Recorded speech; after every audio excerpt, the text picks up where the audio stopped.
means it's a Wild Wednesday. Doesn't mean we're going to get out of hand. Doesn't mean we're not going to. But by Wild Wednesday, of course, we're talking about the local National Hockey League team. The show is back at full strength. Always was. Or Diet Coke. Top off, anybody? Anybody? For the cocaine eyes? Get that soda away from me. Oh, that's right. You're a beer drinker. Sorry, Mr. Grown-Up. Mr. Grown-Up.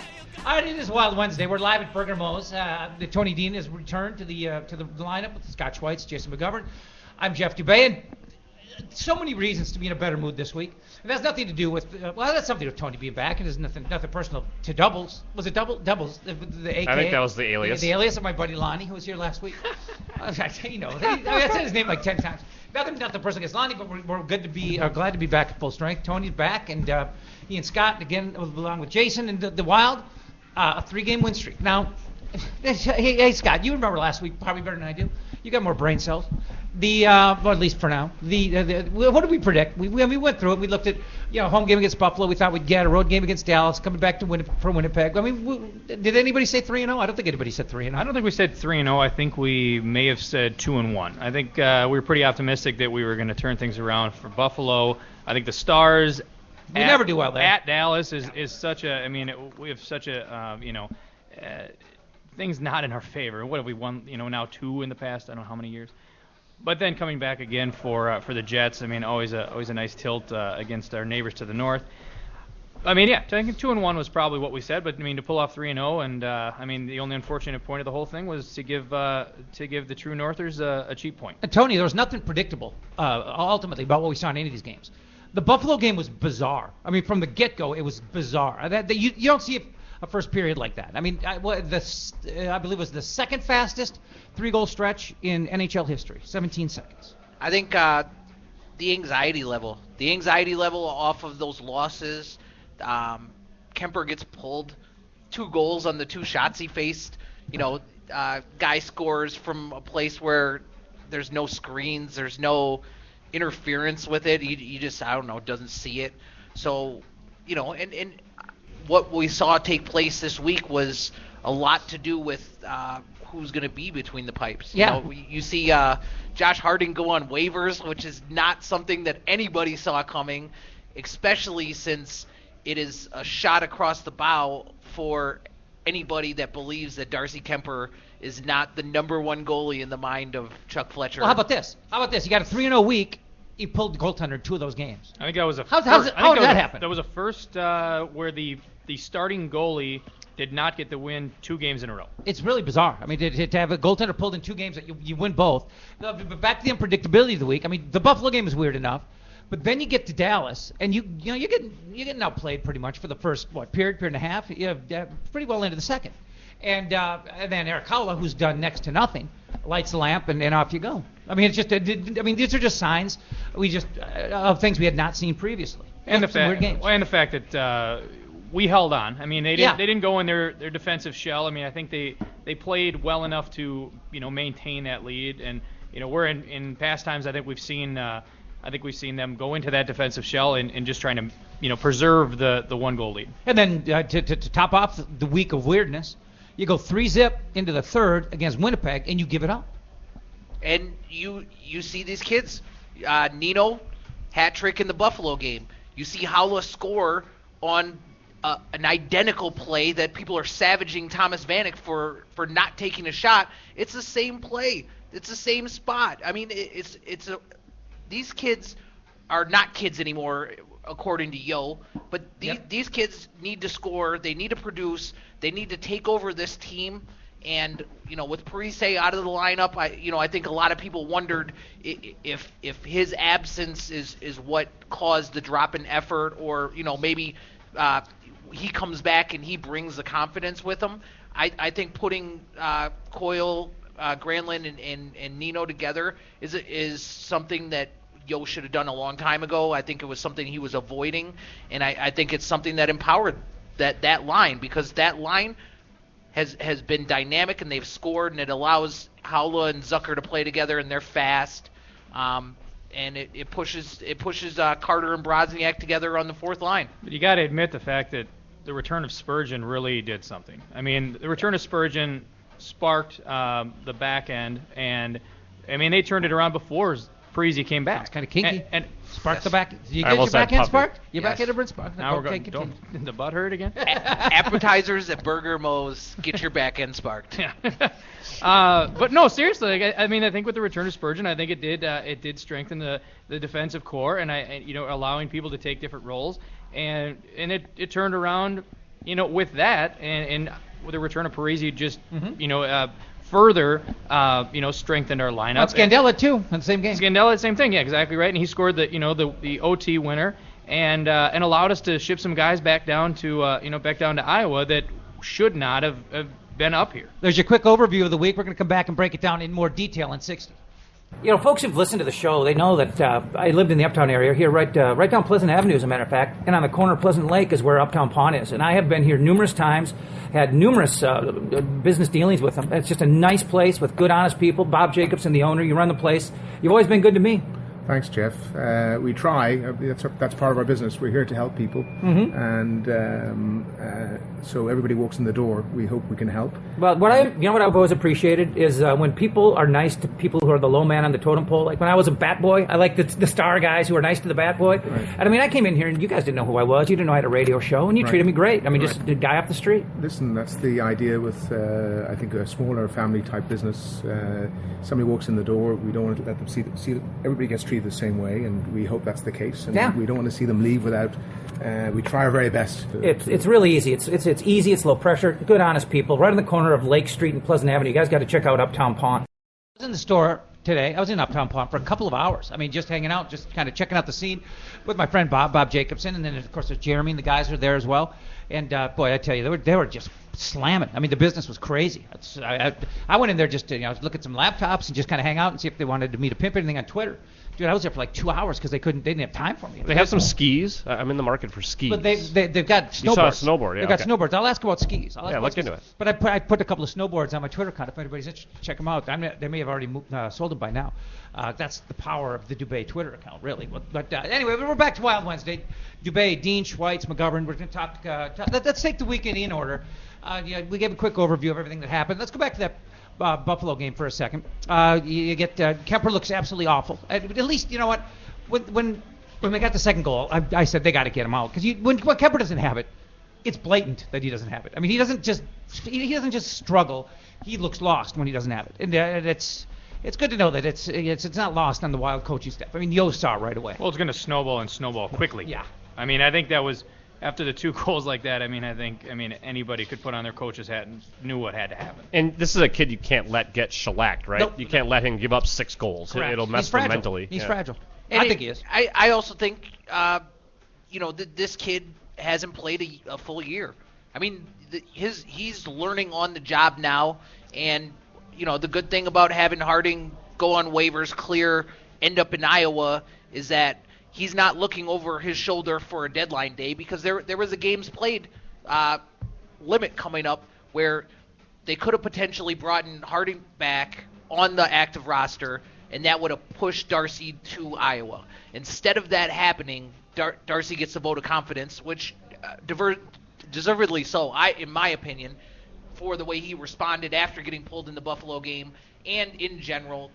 The games, a lot of people attribute that Rangers game to him. I attribute that to a lot of poor defense, especially from our guy Suter, who was standing there, and he left that goalie on the island. The whole team got a bit cocky in that game. Yes, and so what you see from Darcy now is that Darcy's a better option than Backstrom, I think. And Backstrom gets pulled. Backstrom's a guy who he needs to be supported by good defense, and when you're missing Brodin and Scandella, then you're in a bad spot. They got a bounce back performance from Nate Prosser because he was awful for 5 games. I mean, just awful. And when you're staring down the barrel of Justin Falk and Keith Ballard and Christian Folin goes to Iowa, then I mean it's really, you need Nate Prosser to overachieve if he's going to play in the top 4, and that's what happened in the wins. The win against Dallas, and then he was even good against the Jets. I think Ballard actually played better than I'd seen him play. I mean, I'm not going to hide the fact that I I can light up I think I lit him up on Twitter and called him dog shit. But but seriously, I mean, I when they're playing like that, I mean, I'm not going to hold back. But we don't work for FSN. At the same token, I think that Ballard played like days of old and was throwing that hip check. Actually, was like the picture of the week under the all the tidbits from like Katie Strang and the rest of them, and it showed him just upending the guy, and his only thing that was touching the ice was his face. It was beautiful. It's a beautiful photo. Go to ESPN, check it out. It's great to see. But in all reality, we have reestablished, I think, our depth goaltending wise. Tony, you're absolutely right. I think sending Harding down, that is a message that is sent across the organization that they're not going to put up with with the preseason shenanigans that happened and how the injury happened. Isn't it as much an FU to Harding as it is a seal of approval for Kemper? I think it might be a combo, but I mean, when you send him down and you run the risk of putting him on waivers, I mean, I don't think the organization was going to risk putting somebody who hasn't played a game in 11 months. Not to be disrespectful, but who's going to pick up a guy on waivers who's got MS? That's just it. Well, I mean, and the fact that not only that, but then Russo writes an article that all but lays out the fact that anybody who's going to pick them up better know what they're doing, because this is a touchy thing to be able to manage and all this stuff. I mean, so it raises a red flag of risk. And I read a lot of comments that people are like, a Buffalo or somewhere else should pick him up. There was some rumors about Edmonton that might have been interested in him, but it's a great thing for our goalie depth, because if nothing else, if he wants to revive his career, he's going to go down. He's going to go through the motions, improve his game down in Iowa, show that he has some value. So next year when he's up for contract, somebody else is gonna grab him. The Wild are not, but maybe somebody else takes a risk, on a inexpensive deal. Well, how concerned are we guys with the level of goaltending? Because neither Kemper or Backstrom has shown a lot of consistency. I mean, Kemper did early for a stretch, but he's been shaky lately. It almost makes me wish that rather than having Harding in the wings, that we had Bryzgalov in the wings. I mean, he was the best goalie last year during the regular season. He was. And that's so interesting. I think a lot of people point to Bryzgalov, and Bryzgalov did have a moment in the sun, but he was undefeated, for God's sake.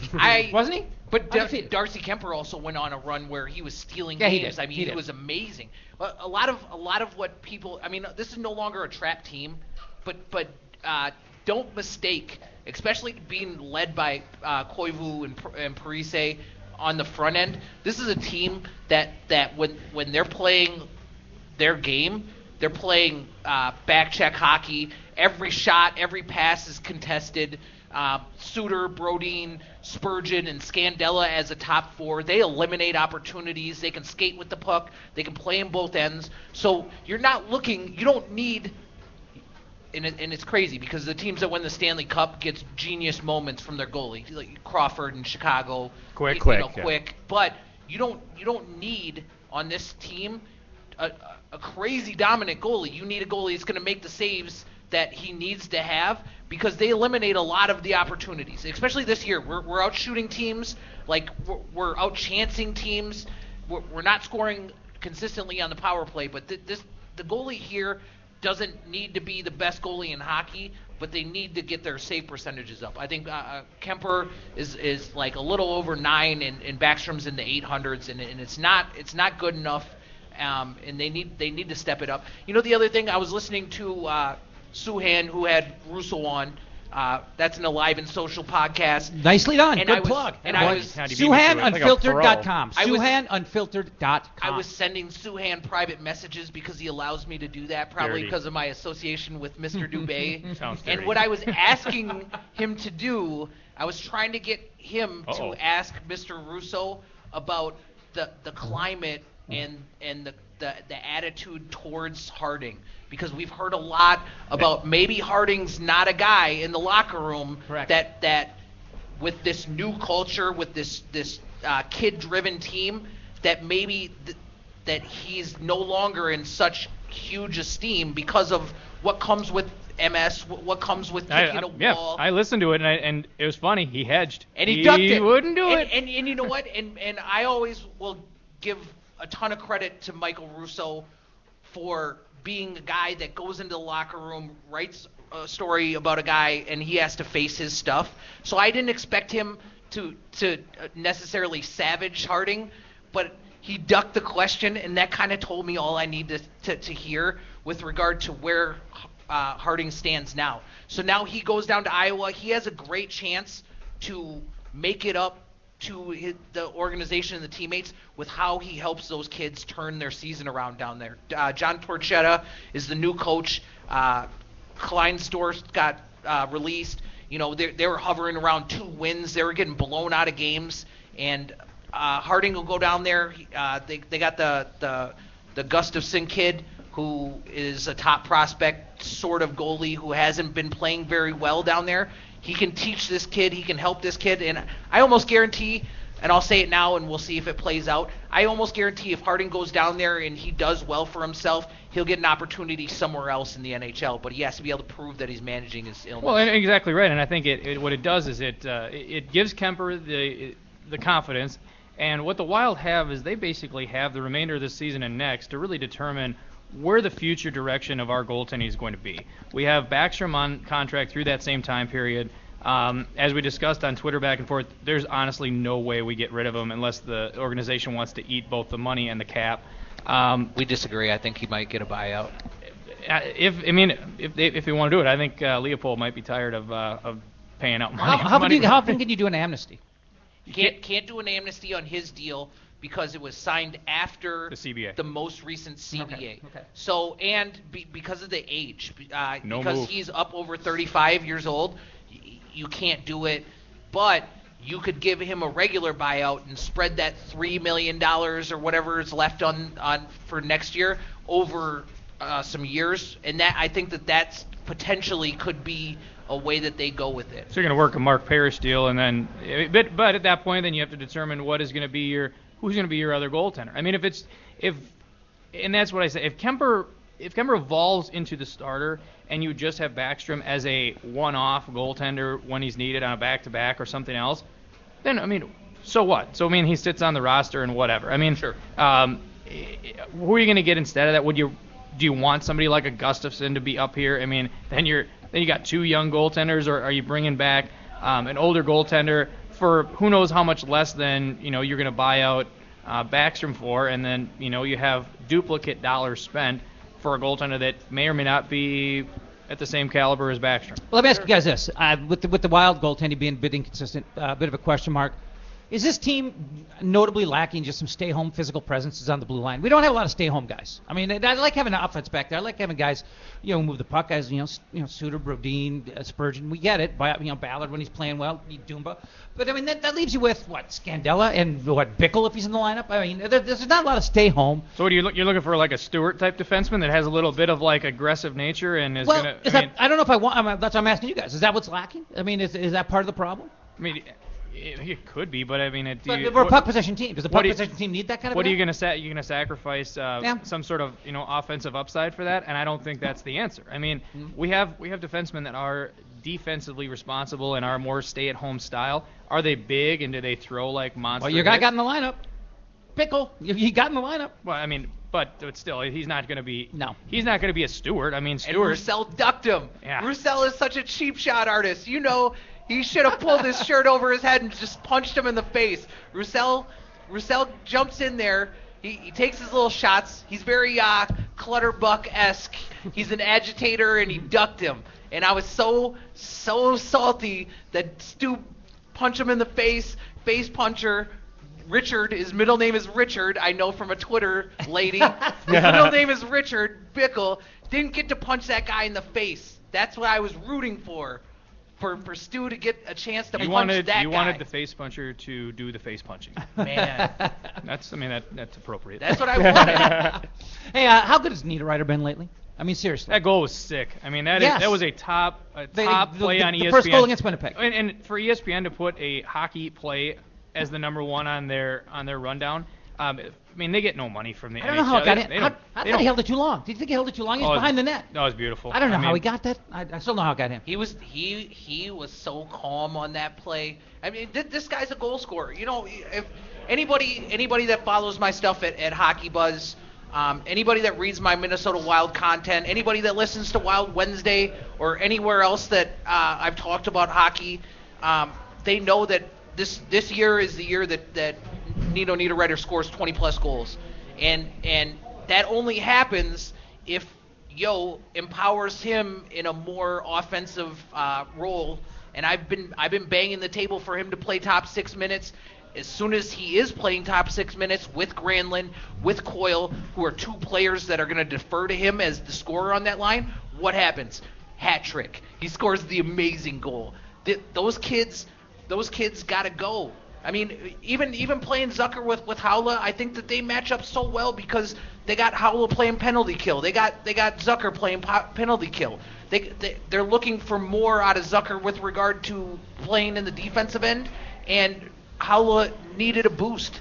Haula's been the guy to carry other guys on that line, and he hadn't been doing it. And truthfully, when you have those guys together, you're not screwing up your lines when you do have the penalty kill and other things. So it does keep a little bit more, continuity to your lines. Not in just the fact that they stay together throughout the game, but just when it is the special teams type play, you're not screwing up lines and one guy is tired or one guy is a mismatch on the line or whatever. It takes a while to kind of get things back to regular.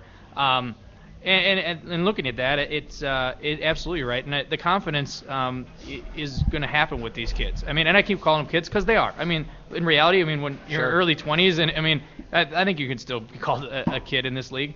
But when you're 31 and married and you cry in a basement like I do, and somebody's 20 and they live in Minneapolis, you cry in a basement. Are you getting back to your wife being a ball buster? No, she knows. Awesome. You're not even drinking this week. She knows. Here's what I'm saying. When you're 20 years old and you play in the National Hockey League and you live in a tower somewhere in Minneapolis, oh yeah, you're on top of the world, man, and you're a kid. Just driving sick vehicles and just living the dream. Yes. Not crying in the basement. When you're Steve, when you're Steve Bayou and you're the captain in Iowa, you're on the tail end of it, man. Yeah, you are. Yes. We call that the downside. I don't even like to mention him. It just makes me shiver. Yeah, he is the most boring hockey player I've ever watched play the game. That doesn't mean he's good or bad. He's just boring. He's made to play for Jacques Lemaire. He's like Jacques Lemaire. Hey, maybe he and Harding can hang out together down in Iowa. He's a Yo knows best special. Whenever things are not going right, what's he gonna do?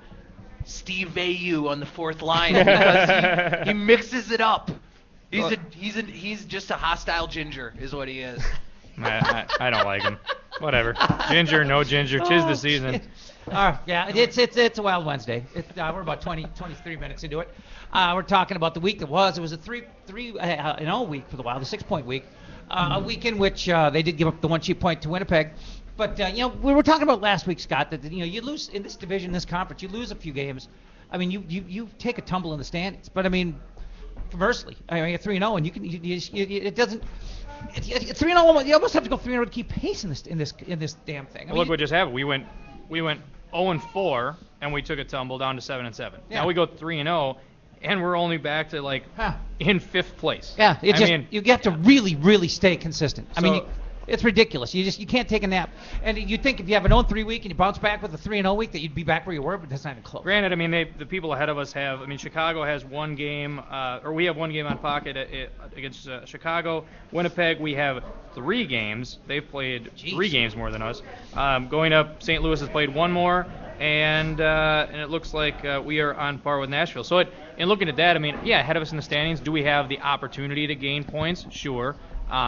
But if we lose those games, then obviously it's a lost opportunity, and we're sitting down with Colorado and Dallas, towards the bottom of the Central. But I just think the 3-0 week points out how hard it is to move up in this conference. A 3-game week is not a light week schedule-wise. 6 points is hard. It's hard to do better than 6 points in a week in this league. Well, what you got to do is when you go to the East Coast, you have to win because it's no secret. The East Coast is soft compared to the West Coast. So if you can tear through this road trip that we're going to happen, we haven't been that good out there. You're going to go out and if you don't at least get a cheap point out there, because out there it doesn't really matter.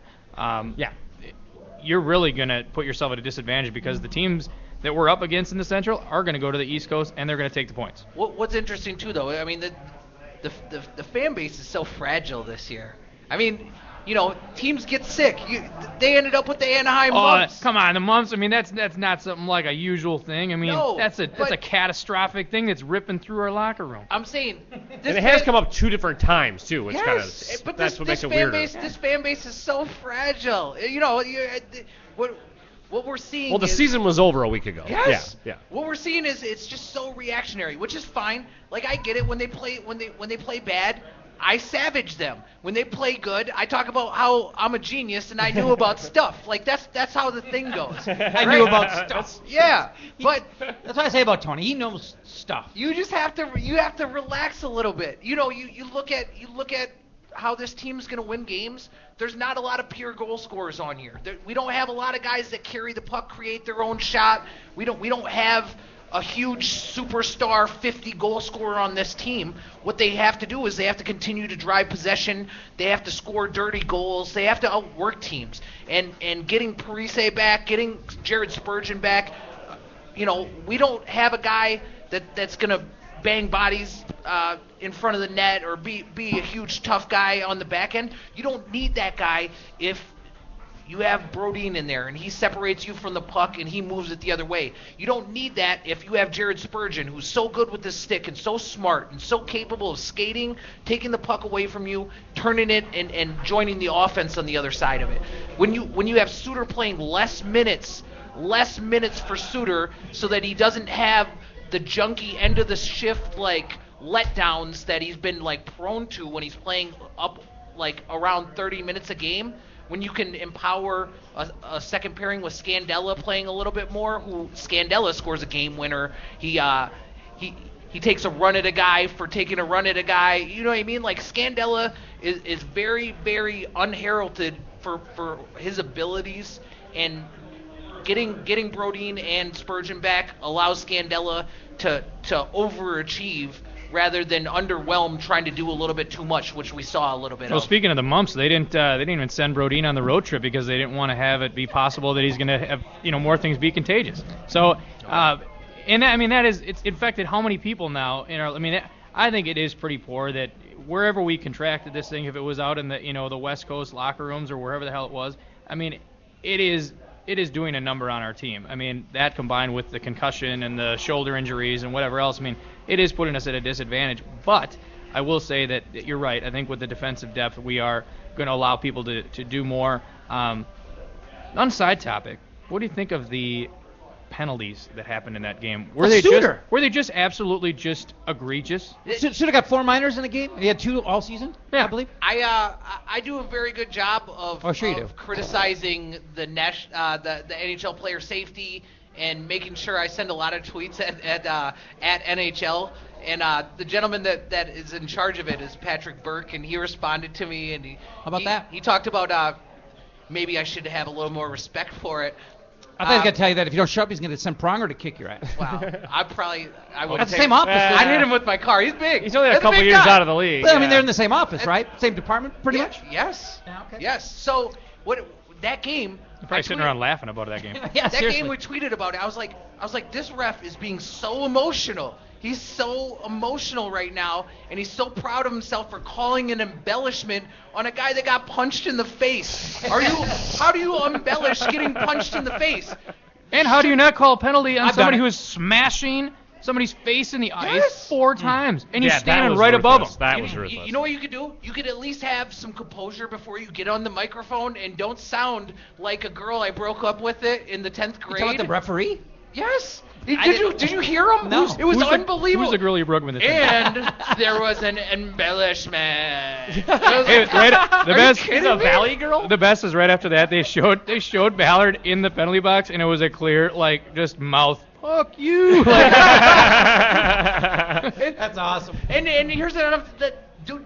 You're on TV, sir. Like, we can see you. This is the Twitter age where people can play back over and over you being emotional on the microphone when you call a BS penalty for embellishment. If somebody punches me in my face, what am I supposed? I'm supposed to lean into it and make sure my head doesn't snap back. Don't hit Tony in the face. Unbelievable. Hey, you know what's gonna be next? I'll take it. Is we're gonna have the referees pull a naked gun style behind the home plate.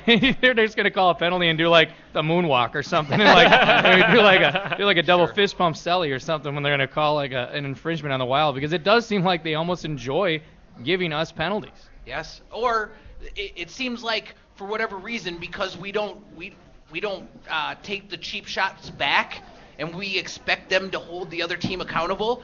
Well, then obviously we're looking for a bailout by the refs. But it's like if key example, Granlund.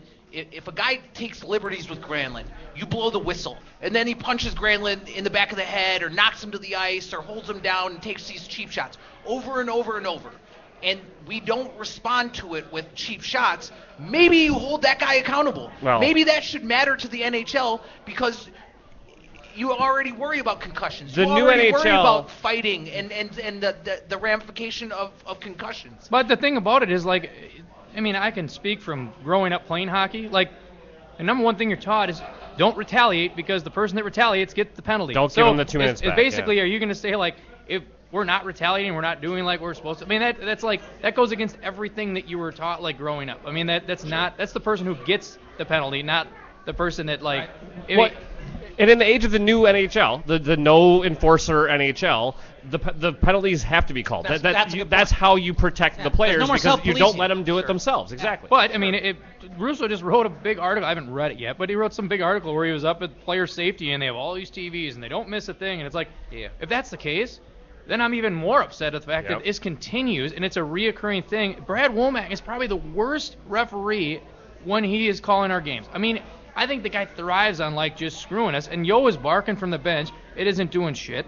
The person that has to pick up the phone is Chuck Fletcher to call up Bettman and be like, hey, you got to knock this shit off because this is becoming outrageous. Sure. And also, I mean, the message that's being sent is that... That was my rant. It was good. It got good profanity. Good. I like that you called out a guy by name. Good for you. Yes, a referee by name. Because there's too much... Well, you called out somebody from the front office, NHL front office by name. Well, I call out a lot of people, though, because if I see them in person, I would tell them. Because that's how I live my life. We should send them the link to this podcast and be like, you should listen up. What I won't do, I won't go on the interweb and type a bunch of tough guy stuff and then avoid you in person because it's not about being tough. It's about owning your stuff.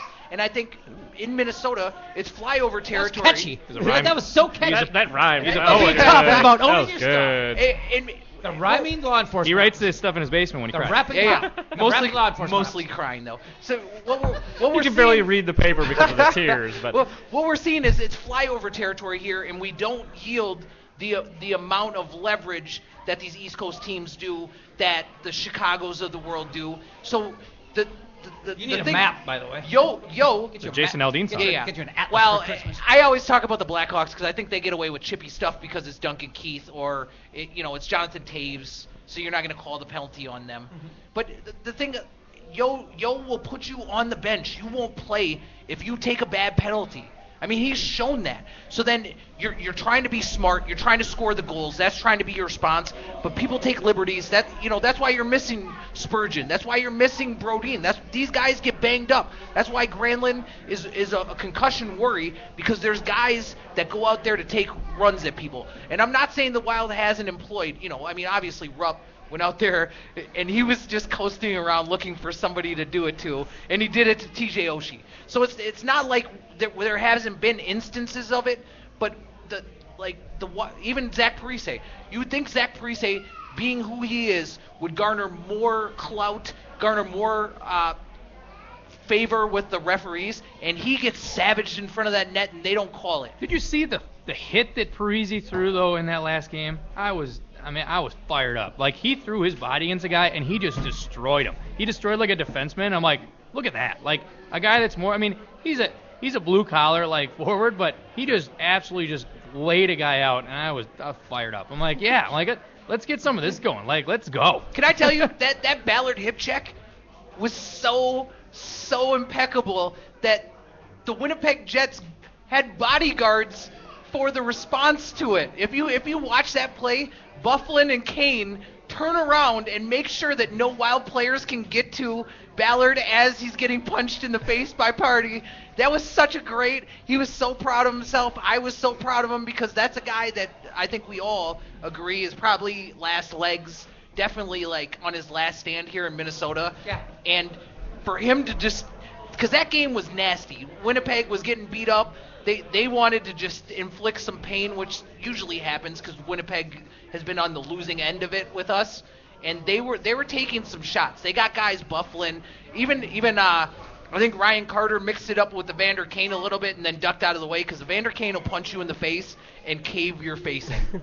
And I think they said that. I think Greenlay said that. He will cave your face in. What happened to a big hit to return a big hit, though? Instead of you got to fight now because he got you. I mean, and it was a legal hit. I hate that we can't, and it's this, I think it's just part of this just generation where it's this Facebook, Twitter, we're all so damn important. If you hit me, you've hurt my ego, and now I have to come after you. Well, Fuck you, hit me when I got the puck. It's gonna take you off your game because then you're gonna sit and dwell on it and wait for your opportunity, and it's going to be a distractor from what you should be doing because you're going to be looking for that hit. Yeah, I suppose. But it's not any better to take it out right away and get a penalty. No, I mean, but if it's if somebody takes you off your game, I mean that's like the marquee objective of an agitator. Yeah, distract them. Is to basically get in front of your game. I mean, look at Sean Avery when he was in front of the goalie waving his arms and stuff. Stick.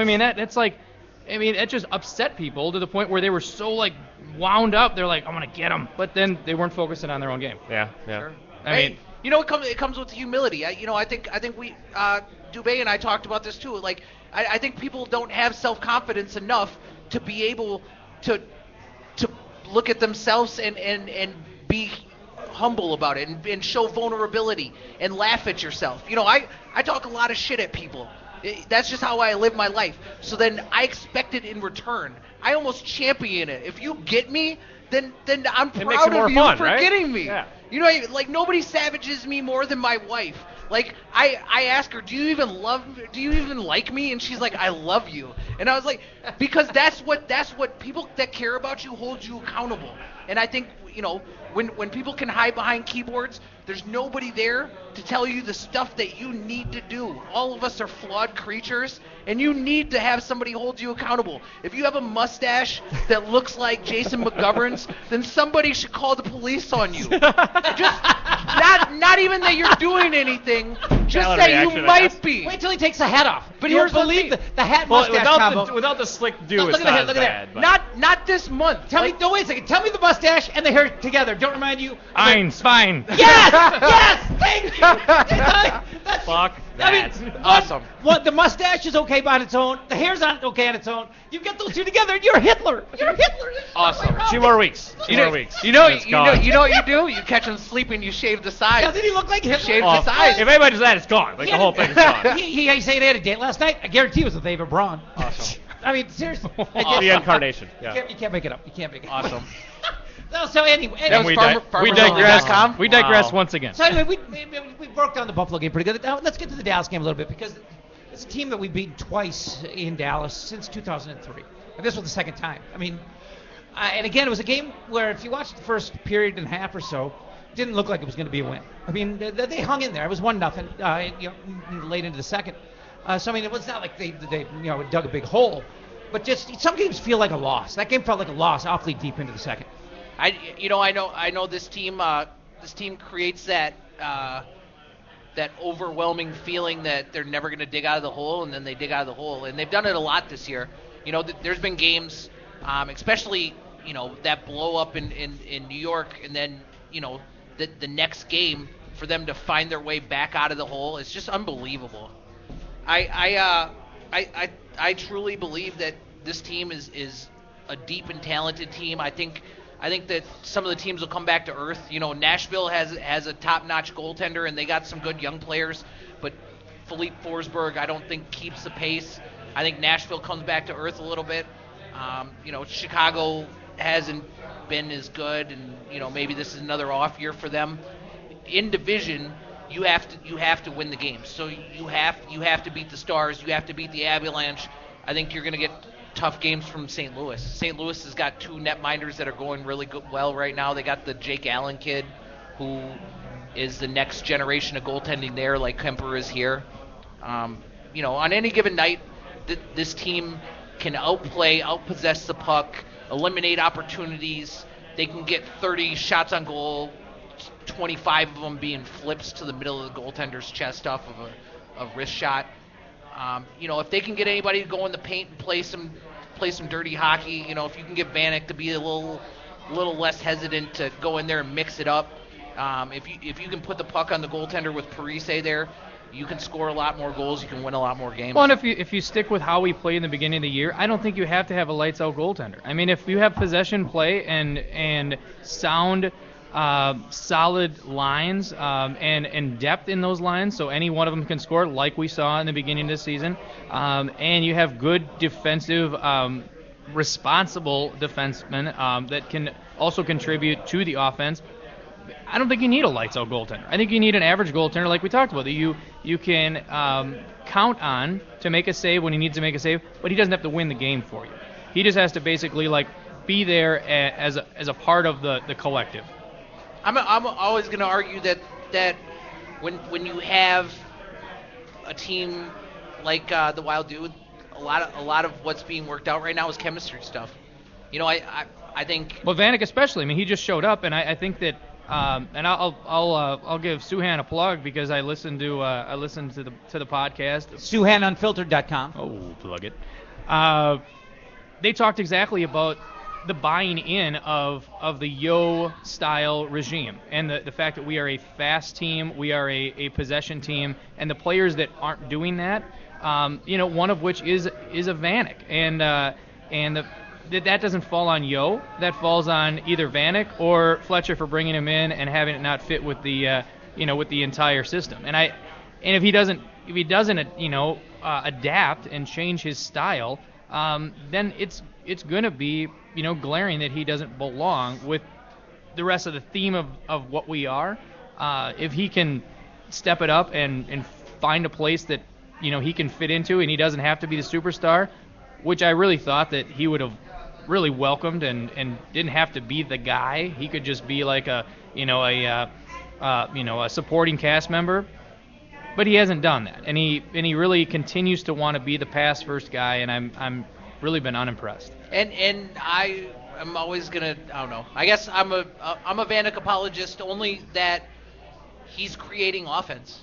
I mean, he is. No, he is. But he's not scoring. But that's not he's not shooting. That's not his MO. I mean, we bought him because he's a goal scorer. Sure. And when you want to buy an assist man. I mean, we could probably got one for cheaper. Sure. No, I know. I mean, I tell you what, we hate that here. We bought him for a sniper. But don't forget he's streaky. I mean, a week from now you could be talking out the other side of your mouth. I mean, and his assists are coming because he's getting good. attention too. I hope the same thing happens to him that happened to Brodziak after I talked trash about him. I mean, hell. Hey, by the way, did you see who led the team in minutes the other night? Forwards. Who led the forwards in minutes? Jason Zucker. No, Brodziak. Zucker was second behind Brodziak, I Was believe. he? In minutes. Brodziak led the team or led the offense? In minutes. I think I saw something that it was Zucker, but maybe. But wait, I'm going to go back and research this, but I'm pretty sure I'm right. But I hope you're wrong.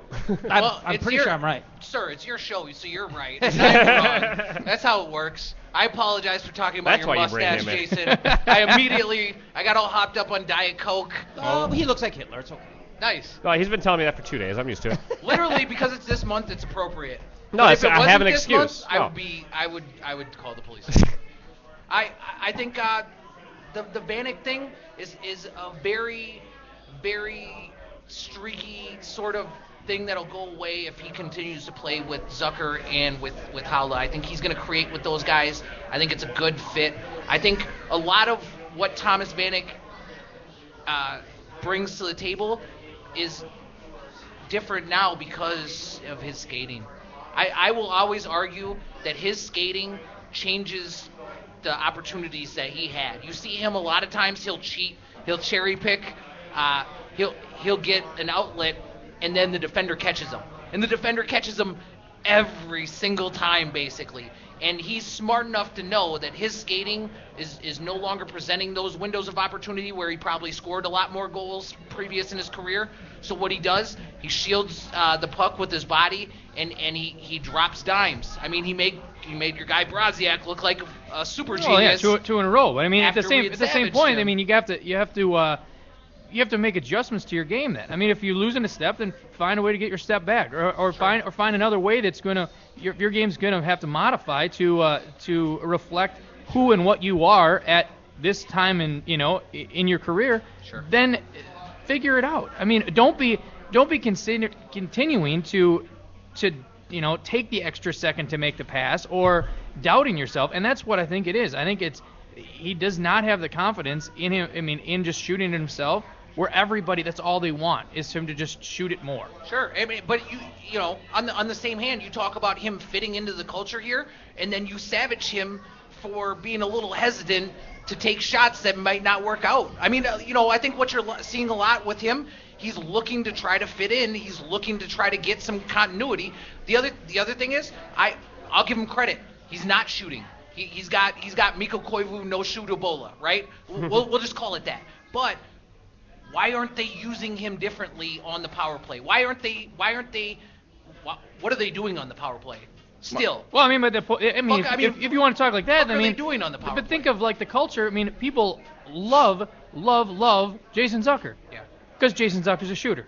Sure. He's a fast guy. He's a shooter. I'm gonna take the bull by the horns and I'm gonna do something. First type of guy like that since Gaborik. And and he's not gonna be an apologist to the fact that he's gonna shoot first and not look for the pass. That's fine. Sure. We need that to balance out the people that are the playmakers and the people that are gonna look for the pass. Except for Zucker, maybe earned his opportunities in the lineup by passing this year and playing defense and not just being a shooter. True. Which it's the yo knows best. Hey, I'll give you credit for that. But when the time comes and you're going down the ice and you see an opportunity to shoot, yes, you know he's going to shoot. Yes. I mean, that's a known commodity you're going to get with him. And when we picked up Vanek, we picked him up because he was a goal scorer, and we didn't pick him up because he was going to roll down the ice and then dish it off. That pass from Vanek to Haula was the right decision. If it weren't Vanek, it would not have been talked about. No, I get it. He dropped a dime on that pass. That's fine, but if you also have to shoot. I mean, you can't just always do that. But Vanek scored on the exact same play like a game later. I love when he points. Don't you love when he points? He doesn't get worked up. I'm sorry. I'm confrontational and aggressive only because I care about your feelings so much. I want you to be right. It's good you're across. You guys, far across the table. I'm glad you guys can't hug from where you're seated. I want to just take time to mention a couple other things here. Well, we are here at Burger Mo's on Wednesday. Right when the show ends, it's time for another installment of the Minnesota Pubcast. Jason, you and Molly Burke. Absolutely, and we are talking. We're going to get back into everything that's come out on Adrian Peterson and more. Beer, you can get you can order alcohol with an app in Minneapolis and St. Paul. Yes, I did not saw the story. Yeah, you can actually literally push a couple of buttons and your booze is right outside your door. I know, cool. Jeff, you're super worried about that, but there are people that are. That's pretty so cool. we're going to talk about that, a couple other things, and then after you guys are on us, iTunes. You're on iTunes now. And yes, and we are on iTunes now. Go subscribe, please. Jason, can I stay? I want to talk about that stuff. Can I stay? In fact, I might need you to because Molly might get here a little late. So if you don't mind. Very cool. I'm going to point at her too when she gets here. By the way. That's going to happen. And I also want to remind folks, thanks to our good friends over at Fan HQ. They're big supporters of the Justin Morneau Coat Drive. They're going to be collecting coats. The Salvation Army Harbor Lights Center in Minneapolis. Anyone who donates a coat will get a Justin Morneau personally autographed photo. If you donate 3 or more coats, you can receive tickets to meet Justin in person at Fan HQ in Ridgedale. That is November 29th. So hook up with the Salvation Army Harbor Lights Center in Minneapolis.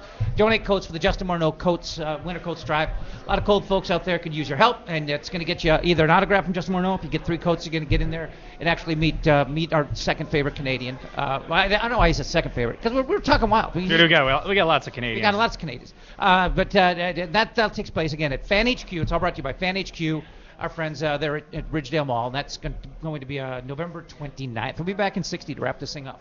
Okay, last year, 2013, I lived just down the road, Pleasant Avenue, just a few blocks here from Uptown Pond, which is right on the corner of Lake and Pleasant. And, there are a couple of times, you just try to get to that next payday, maybe a couple of bucks short. If you've got some items, jewelry, diamonds, electronics, you come down here and they give you a fair price for it, and then you come back a week later, 2 weeks later, whatever, you get it back at a real reasonable price. So we're very competitive, we hope, on different angles, in different ends and different articles. Computers, electronics, TVs, jewelry. We buy, we give loans, and we also have emphasis on diamond jewelry too, that we also try and give credit for the best we can. We're specialists in that area also, so it's an all-round sort of combination. Well, it's a great place. It's a nice, clean place with honest people, and I tell you what, it's got a real family feel to it. As a matter of fact, it's tied into the Strauss family, and I go way back with the late, great Jerry. So, these are people I know and people I trust. You can find them on Twitter, too, by the way. They're at Uptown Pond, and also on Facebook, Uptown Pond, and uptownpond.net. Back to kind of wrap things up, the final 10 minutes of a Wild Wednesday. I had the Jeff Dubay Show, the Schweitz, Dean, McGovern, Dubay. A couple of notes, interesting notes league-wide, and one definitely of a local angle. Pascal Dupuis out 6 months with a blood clot in his lung. Yeah, that's horrible. That guy can't catch a break, man. He you know what's so interesting about him is he seemed kind of just like he seemed like a guy that's not going to score more than, a handful of goals and, be kind of a grinder type. And he goes out there to Pittsburgh and he scores a ton of goals, and he's playing with the best player in the world maybe in Crosby, and he has all this success. I think he won a cup with them. Yep. And the past year or 2 years are just heartbreak city out there. You just can't stay healthy. That's a tough break, man. Yeah, it is. On a more of a quirky note, more of a positive note, how about Rocco Grimaldi playing in an AHL and an NHL game in the same day? Then the little guy used to play for North Dakota. He's about Scott's size. Used to kill us. He's a super talent, outrageously quick, and a super religious guy. He T-bowed after every goal he scored. That's what I always remember about him. He would score from angles you shouldn't be just able to. Just a teeny little guy. And sometimes I think, to be honest with you, sometimes I almost think, if you're not going to be a big bruiser, you're better off being just a teeny little guy, because you can get around people. It's hard to get a body on a little guy, to be honest with you. I see little guys get through the tiniest of openings. But Rocco Grimaldi played in San Antonio in a day game, in a matinee, and then the Panthers called him up to be an emergency fill-in at a game in L.A., and he played. He got like 10.5 minutes of ice time. So he played 2 games on the same day. Logistically, that just doesn't seem like it would be possible. No. Like, what do you start a game at 1, you get done at San Antonio Central Time, and L.A. is time difference. I mean, yeah, so that's a couple hours. You still got a flight. Yeah, I mean, they play those late ones though, man. That was what's so crazy about the Wild playing in the Northwest Division. They traveled more. I mean, that's brutal. The time difference. They had a bunch of late games, and then they had to come back across, and they were losing hours. That kid, good for him. I mean, that's a long day, man. Yeah. And I remember a lot of people, questioning what kind of a pro the kid would make or whatever, what kind of opportunity he would have. He's smaller than Giunta, if I'm not mistaken. But I mean, just as. Was he like San Luis? I mean, he's teeny. Yeah, he's about San Luis size. And he's a similar player, by the way, to San Luis. Very similar style. I guess you'd have to be. You're not going to be a thug. Well, to your point, you need to be able to survive if you're that size. I mean, and be able to be slippery. Great feet. The other kid, the New York kid, the Swiss kid that's out there, the one that daggered us with the winner in that Rangers game.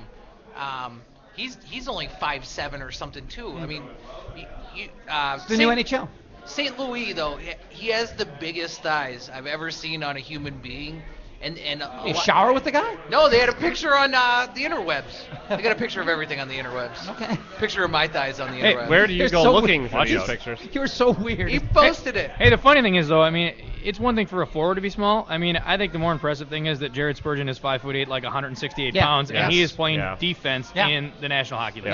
Yeah. I mean, that is unheard of. And Jared Spurgeon checks more than any other defenseman in the Wild lineup consistently, and he makes his checks count. He separates players from the puck, and he's able to use his size and his ability to get low on guys. Well, he's a spark plug. I mean, he's got low center of gravity. I mean, but he doesn't carry a lot of beef with him. I mean, like 170 pounds. I mean, that's a light guy for being able to toss some bodies. Hey, and not an NHL note, but just a hockey-related note that I think is fairly interesting. Arizona State going varsity with hockey. Arizona State. Yeah. And I'll tell you right now, they're putting money behind it, and they are being courted by the conferences. People want them. No one's laughing about this. Why would they want them? Because they're putting some money into this. They're not half-assing it. It's a legitimate school with a legitimate program. Plus they got hot chicks. You know what's so interesting? I saw somebody write a story about it, and they said that they had a sugar daddy that was funding the program. Probably Chad Hartman. Hartman's nice. It's Hartman's alma mater. I mean, Chad went to Arizona State. He's a proud Sun Devil. Yeah. And studied the whole time too. I bet you he didn't do any of the other stuff that takes place there. I'm sure. So I think he might be the deep-pocketed benefactor here. He might be the T. Denny Sanford of the Arizona State hockey program. You get to go play hockey and live in Arizona and go to Arizona State with the girls. I mean, that's the dream. I don't know if you realize that's the dream. If you want to talk about Denny Sanford, have you seen the Premier Center that he built in Sioux Falls, which was in the running for where the Iowa Wild ended up? But I thought that was going to take place. They built a impressive. I mean, the Premier Center in Sioux Falls is really impressive, and it is a top-notch facility. What does it seat? I think it seats like 12,000, 14,000 people. I mean, it is top of the line. I mean, the guy just prints money. I mean, well, that's how he gets it. I hope nobody finds out. If he prints money, I should get in on that. Yeah, him and what's the kid from Blaine? Print me a couple 50. The kid from Blaine, he went to North Dakota. I can't forget it. How can I not forget his name? Is he printing money? No, he was a great player. I mean, he's a big time. How can nobody could come up with this name? God damn it, he went from Blaine to North Dakota. I'm gonna hate myself for not thinking of that. The only person I can think of from Blaine that did anything is Bukestad. No, this was. I was thinking Bukestad the whole time. This like 7, 8 years ago. Like just after his age yet. Brandon Bochenski. Screw both of you. Yeah. Suck it. Remember Brandon Bochenski? You know who can suck it? Jesus Christ. He was North a counterfeiter Dakota. who went to North Dakota. How do you not remember? North Dakota can suck it. By the way, like I just want Brandon Bochenski. everybody to know that I love the Gopher program and North Dakota can suck it. Brandon Bochenski was like an all-state player from Blaine. I mean, he wasn't some hillbilly. I mean, I don't know how that name doesn't mean anything to me. Not even from the high school tournament. I mean, he's being like investigated by the feds. Basically, he was using a Xerox machine. I mean, it was pretty not sophisticated. Genius. But you know what? It probably 20-pound paper. Probably got him a few free burgers or grinders at the Red Pepper in Grand Forks. Crumple up the paper so it kind of feels like it has some cotton in it. Yeah, there's not a real sharp group up there in Grand Forks. I mean, you can get away with some shit. Let's just face it. It's not west enough to have the oil money. It's the shallow end of the gene pool. I mean, there's very little doubt about that. Hey, they listen to podcasts up there too. AKA the new homo prostitution with the oil money, by the way. Tent prostitution. Like seriously? Deadwood, cool. like the show Deadwood. It's like the Wild West. It's unbelievable. It is. It's like the Wild West. Well, they better ship them in because trust me, the homegrown talent. Oh, they're going in. Sounds brutal. Yeah, well, they're probably coming up there from like Miami. Okay. Yeah. Jeez, can you imagine that culture getting- shock? they're Can getting- you imagine being a Miami whore? Being a Miami whore in Western North Dakota? Miami to Minot. Oh my God. That's I don't even know where to go with that, but that's. I feel like Monday's show spilled over into Wild Wednesdays because I was so fired up. I listened to Monday's show. It was weird. Nadine was so good. I loved everything about it. That's why people come to Alive and Social. That's why people listen to anything that Jeff Dubay does because I had a psychotic episode to begin a day. Yes. So it's just downhill from Well, there. it got it going. And you have the humility to admit that you're having that type of day and you produce that type of content. And you still put out a good hour of podcast. Unbelievable. Well, loved it. I mean, I woke up that day not knowing my name, and I finished the day with a show where I almost had a stroke. Loved So, I mean, it. it was And he's not kidding. It was a full day. It was a full day. I mean, I got on the bus and I had to go home, and people just didn't want to sit by me. I smelled so bad. And I showered that day. But you were doused in sweat. It's like I had worked out. Well, I think you did. I got my cardio. There's no doubt about it. I feel like that's how you should ride the bus. Like if think- you're Well, gonna fit in. because what you do, If you're going to do public transit, you want to do it smelly. You've eliminated sitting by that guy because you're that guy. That's awesome. You know what I mean? Yeah. Mix a little True. axe in there, and you're good, man. I got axe in my bag right now. You want some? You got enough space.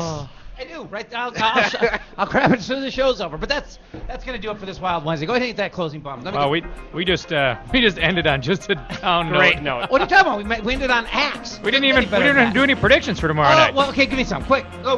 Philly. Can suck it. They got the Rangers tonight, so we could get them on a tough back-to-back. I mean, after an emotional rivalry game. Well, that's what we thought about New Jersey. Well, you're That's optimistic. true. Your pessimism can suck it. That's gonna do it. Wild Wednesday. Dean Schweitz, Montgomery, Dubay. See you next week.